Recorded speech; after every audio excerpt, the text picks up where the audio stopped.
Bonjour à tous, bienvenue dans votre leçon de grammaire destinée aux élèves du collège et aux classes de seconde, mais qui pourra convenir à tous ceux de manière plus générale qui souhaitent progresser dans leur compréhension grammaticale de la phrase.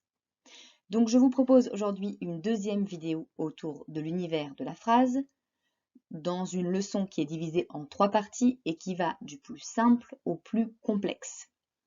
Le plus simple, nous l'avons déjà étudié dans la vidéo précédente, il s'agissait des fondamentaux de la phrase, les formes de phrase et les types de phrases.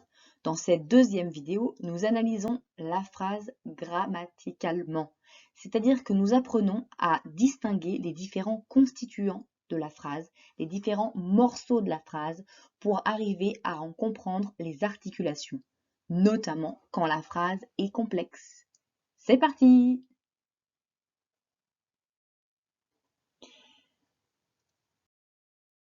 Première partie, la phrase simple et la phrase complexe. Comment distinguer une phrase simple d'une phrase complexe? C'est assez simple, il faut compter le nombre de verbes conjugués. On obtiendra alors le nombre de propositions et on pourra alors déterminer si la phrase est simple ou complexe. On y va. Qu'est-ce qu'une proposition? Une proposition est un groupe de mots organisés autour d'un verbe conjugué. J'ai bien dit un verbe conjugué.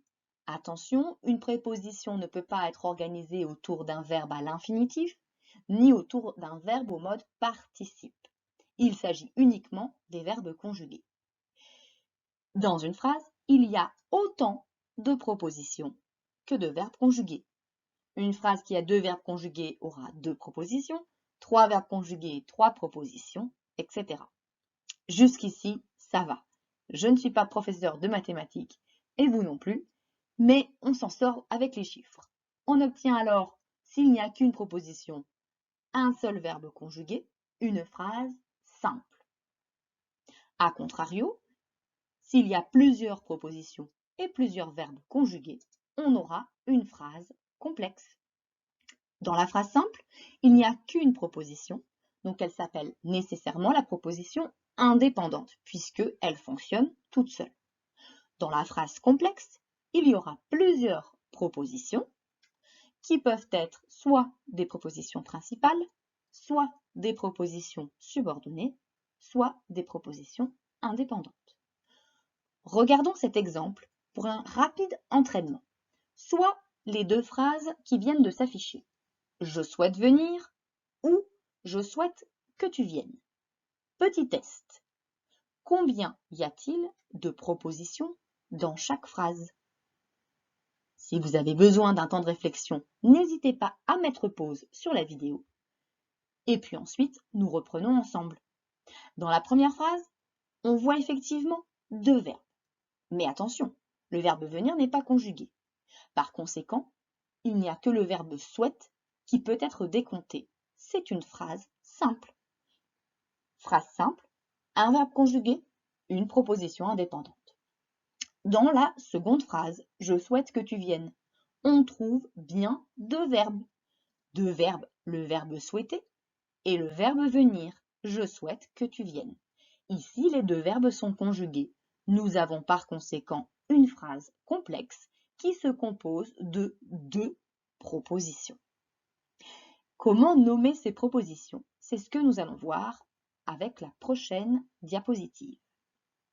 Deuxième partie de notre leçon donc, les différentes propositions. Nous avons vu qu'il y en existe 3. Nous commençons par la proposition indépendante qui porte bien son nom. D'ailleurs, elles portent toutes très bien leur nom, c'est ce qui va nous aider à comprendre. Celle qui est indépendante, c'est celle qui ne dépend d'aucune proposition. Elle se gère toute seule, comme quelqu'un qui serait indépendant, qui pourrait se débrouiller de manière autonome. Dans une seule phrase, on peut trouver plusieurs propositions indépendantes, comme dans l'exemple. Ma sœur sera là à midi, virgule, elle déjeunera avec nous, point, j'ai hâte. J'ai hâte ne comporte qu'un seul verbe conjugué, c'est une proposition indépendante qui est seule dans une phrase simple. Si je reviens sur la phrase précédente, ma sœur sera là à midi, elle déjeunera avec nous. Combien voyez-vous de verbes conjugués? Il y en a 2. En effet, le verbe être au futur sera et le verbe déjeuner au futur également. Donc, nous avons bien affaire à une phrase complexe. Cette phrase complexe présente 2 propositions qui pourraient tout à fait fonctionner seules dans une seule phrase. Ma sœur sera là à midi, point, pourrait être une phrase. Elle déjeunera avec nous, point, pourrait être une autre phrase. Ce sont donc 2 propositions indépendantes que j'ai mises l'une à côté de l'autre dans la même phrase, grâce à un petit outil qui est là, la virgule. On y reviendra. Deuxième partie de cette page, la proposition principale et la proposition subordonnée. Je les ai mis ensemble pour que vous compreniez bien qu'elles ne peuvent pas se désolidariser. Elles ne sont pas indépendantes pour le coup. Elles fonctionnent toujours ensemble. La subordonnée dépend de la principale. Elle n'a pas de sens sans elle. D'ailleurs, si je me réfère à l'étymologie, subordonné, c'est le verbe dérivé du latin ordinare qui est précédé du préfixe sub. Et sub, ça veut dire en dessous, comme subaquatique par exemple, ou c'est devenu aussi le sous-marin, tout ce qui est dessous. Et donc ça marque la position inférieure. La subordonnée est donc inférieure en position d'infériorité par rapport à la principale. Je dis souvent aux élèves de collège que la subordonnée est sous les ordres de la principale. Le principal ou la principale du collège, par exemple. Donc, si la principale gère, la subordonnée doit obéir aux ordres. Dans la phrase de l'exemple, ma sœur sera là à midi parce qu'elle déjeune avec nous, je commence par compter le nombre de verbes conjugués. J'en obtiens 2, comme tout à l'heure. Le verbe être, à nouveau, ici au futur, et le verbe déjeuner, ici au présent. Ma sœur sera là à midi parce qu'elle déjeune avec nous. On pourrait couper la phrase en 2 ici même pour séparer 2 propositions. Ma sœur sera là à midi pourrait fonctionner seule. On l'a vu tout à l'heure. En revanche, parce qu'elle déjeune avec nous ne peut pas fonctionner seule, c'est une proposition subordonnée. Donc, nécessairement, ma sœur sera là à midi, doit gérer cette subordonnée, doit l'accompagner et donc est une proposition principale. Vous voyez, ces propositions sont reliées dans les phrases, reliées de différentes manières. On a vu ici que c'était la virgule qui faisait le lien. On voit ici que c'est le mot parce que qui fait le lien. Eh bien, en fait, il existe 3 manières de relier les propositions dans une phrase.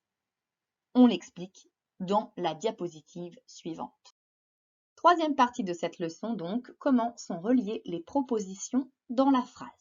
Nous avons vu qu'il existe 3 types de relations entre les propositions, à savoir la juxtaposition, la coordination et la subordination. L'objectif de cette diapositive est de vous expliquer la différence entre ces 3 relations. Nous commençons par la juxtaposition. Juxtaposer, c'est mettre 2 morceaux de phrase l'un à côté de l'autre. Je peux juxtaposer en utilisant un signe de ponctuation faible, à savoir la virgule, le point-virgule ou les 2 points. J'obtiens ainsi 2 propositions, l'une à côté de l'autre, comme dans l'exemple. J'arrive à l'école, virgule, je traverse la cour. Je remarque que j'ai bien 2 verbes conjugués, ici le verbe arriver, ici le verbe traverser. J'ai donc 2 propositions, j'arrive à l'école et je traverse la cour. Ce sont bien des groupes de mots qui sont organisés autour du verbe. Ces deux propositions pourraient fonctionner seules. Je pourrais tout à fait dire « j'arrive à l'école, point, je traverse la cour, point ». Ce sont donc des propositions indépendantes que je décide de mettre dans la même phrase en les juxtaposant. Je crée un lien entre les deux. Je peux aussi créer un lien entre ces deux propositions en les coordonnant. La coordination, c'est le fait de relier deux propositions par un mot coordonnant qui peut être soit une conjonction de coordination, vous connaissez la liste par cœur, mais, ou, est, donc, or, ni, car, ou alors un adverbe de liaison. Pas de liste aussi exhaustive, je vous donne quelques exemples, alors, cependant, enfin, ensuite, puis, etc. Je coordonne donc deux propositions, comme dans cet exemple. J'arrive à l'école et je traverse la cour. Regardez bien, ici j'utilise « et » pour relier mes deux propositions à la place de la virgule que j'ai utilisée ici.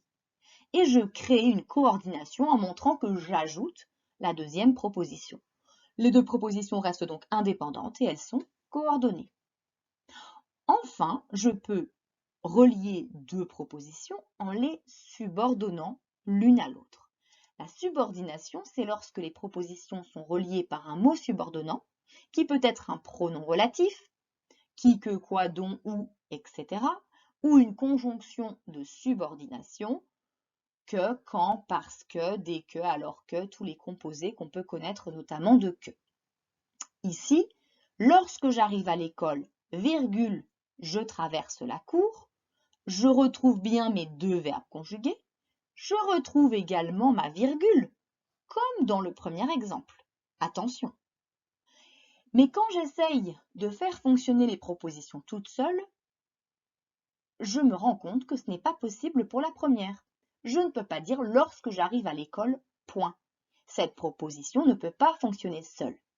Il lui manque l'appui de la principale. C'est-à-dire, qu'est-ce qui se passe lorsque j'arrive à l'école? Eh bien, je traverse la cour. Donc, la deuxième proposition est principale. Et elle sert à gérer la proposition « lorsque j'arrive à l'école », qui lui est donc subordonnée. Elle commence d'ailleurs par le mot subordonnant « lorsque ». Ça va pour vous? Bien. Maintenant que nous avons avancé dans la leçon, il faut absolument vous entraîner. Il n'y a que l'entraînement qui peut vous permettre de réussir à comprendre la structure de la phrase et à passer à la leçon numéro 3. À vous! Donc, je vous propose une liste de phrases complexes. Je vous demande les consignes suivantes.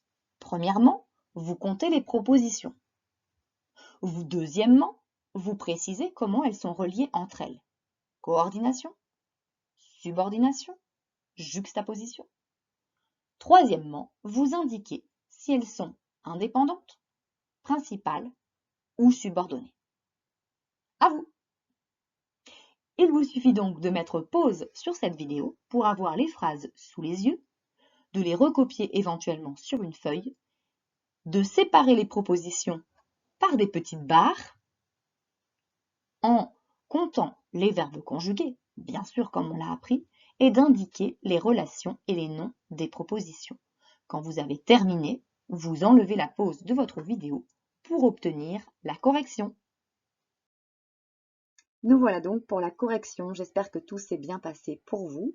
Nous allons prendre les phrases dans l'ordre en commençant par quelques astuces.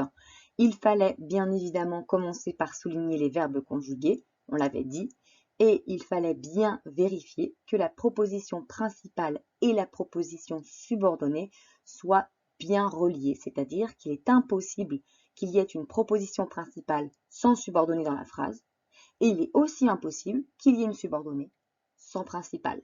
Jetez un petit coup d'œil. S'il y a une erreur, remettez pause sur la vidéo et on se retrouve juste après.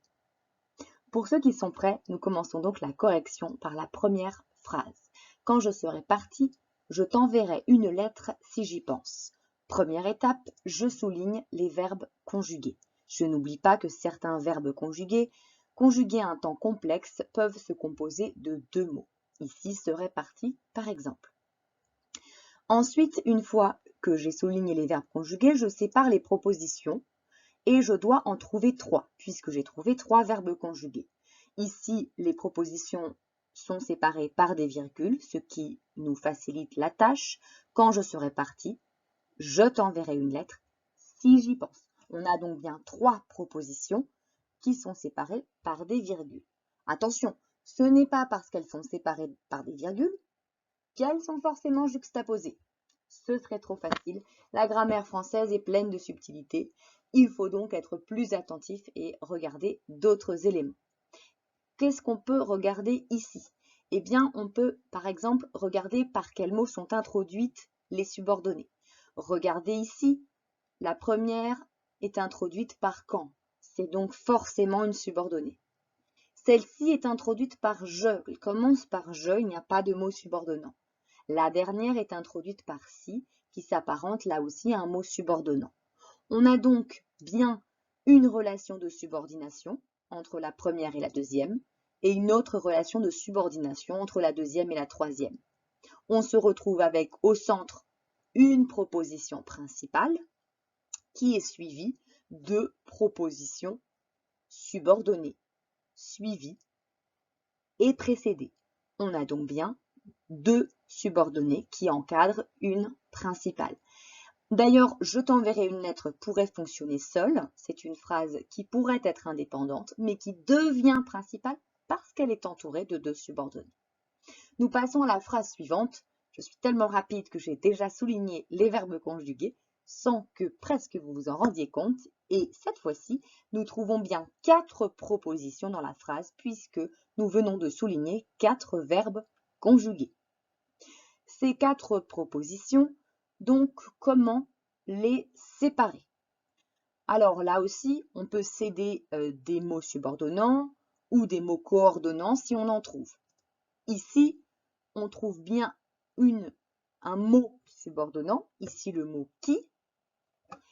Ici, on retrouve le mot subordonnant et, qui n'est d'ailleurs pas un mot subordonnant, mais un mot coordonnant qui fait partie de la liste, mais où est donc ornicar, conjonction de coordination. Et ici, on trouve un mot subordonnant qui est le mot que. On retrouve bien nos 4 propositions. Romuald a jeté le sac plastique. Qui traînait? On a le et qui vient faire la jonction. Et il s'est rendu compte, ou il s'est rendu compte, peu importe, que c'était son goûter. 4 propositions que vous avez donc bien sous les yeux. Alors, Romuald a jeté le sac plastique. Qui traînait? Ici, ces 2 propositions, on voit tout de suite qu'elles fonctionnent ensemble. Romuald a jeté le sac plastique fait figure de principale et elle est immédiatement suivie par une subordonnée qui traînait. Relation de subordination. Ensuite, on a une conjonction de coordination et on repart sur un nouveau groupe de propositions et il s'est rendu compte que c'était son goûter. Ici, relation de coordination. On a donc une coordination et de nouveau une principale qui commence, suivie de sa subordonnée avec la relation de subordination ici. S'est rendu compte que c'était son goûter. Troisième phrase, nous avons bien 3 verbes conjugués, donc nous aurons bien 3 propositions. Ici encore, il n'est pas très difficile, maintenant ça va aller bien plus vite pour vous, de vous rendre compte de l'endroit où on peut couper les propositions. En effet, on retrouve la virgule ici qui nous aide, même si on a bien dit qu'elle ne peut pas suffire. Et on retrouve ici le mot subordonnant que. Sachant que le premier mot subordonnant afin que ici commence la première subordonnée. Donc la proposition « Je vous ai préparé des photos » fait figure de principale, elle est au centre. Et afin que vous compreniez bien et que nous regardons, sont des subordonnées qui encadrent d'une certaine manière la principale. Toutes deux commençant par un mot qui est subordonnant. Afin que et que. Voilà pour cet exemple. J'espère que cet exercice s'est bien passé. Si tel est le cas, c'est parfait. Nous allons bientôt pouvoir passer à la 3e vidéo. Puisque vous avez vu qu'ici, nous n'avons pas encore donné le nom des propositions subordonnées. Nous avons juste identifié et différencié principale, indépendante et subordonnée. Maintenant, nous allons apprendre à nommer les propositions subordonnées puisqu'il en existe plusieurs sortes. Petit bonus donc avant de nous quitter aujourd'hui, quelques petites astuces révélées par l'exercice. Une astuce principale, le fait de penser à regarder le mot qui introduit la proposition pour nous aider à l'identifier. Plusieurs cas de figure se présentent alors à nous. Le premier, le mot qui introduit la proposition est une conjonction de coordination ou un adverbe de liaison. Alors dans ce cas, la proposition est coordonnée. Deux propositions coordonnées peuvent être indépendantes, deux indépendantes coordonnées. Je prends le train et je vais chez ma sœur. Dans ce cas-là, on a bien je prends le train et je vais chez ma sœur qui sont coordonnées par et.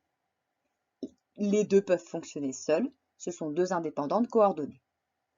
Mais il peut aussi arriver, comme on l'a vu dans l'exemple tout à l'heure, qu'on retrouve un groupe principal subordonné qui serait coordonné avec un autre groupe principal subordonné. Deuxième possibilité, la proposition est introduite par une conjonction de subordination ou par un pronom relatif. Dans ce cas, il n'y a aucun débat, la proposition est nécessairement une proposition subordonnée. Dernier cas de figure, et si la proposition n'a pas de mot introducteur, alors là, il faut y aller patiemment. Première possibilité, tout simplement, ce sont des propositions juxtaposées. Comme dans l'exemple, je me lève, virgule, je prends mon petit déjeuner, virgule, je pars marcher en forêt. Chaque proposition peut fonctionner seule, donc chaque proposition est indépendante puisqu'elle n'a pas de subordonnée qui s'accroche à elle, mais ces propositions sont dans la même phrase, et si elles sont ensemble, c'est qu'elles sont juxtaposées par le signe de la ponctuation faible, virgule. Ça peut aussi être une proposition principale, si elle n'a pas de mot introducteur, et dans ce cas-là, je la repère parce que je retrouve autour des propositions subordonnées qui sont agrégées à elle. Voilà, j'espère que cette vidéo vous a été utile. Nous nous retrouvons dans la troisième vidéo pour apprendre à identifier des propositions subordonnées. Merci et à bientôt pour la suite de la grammaire.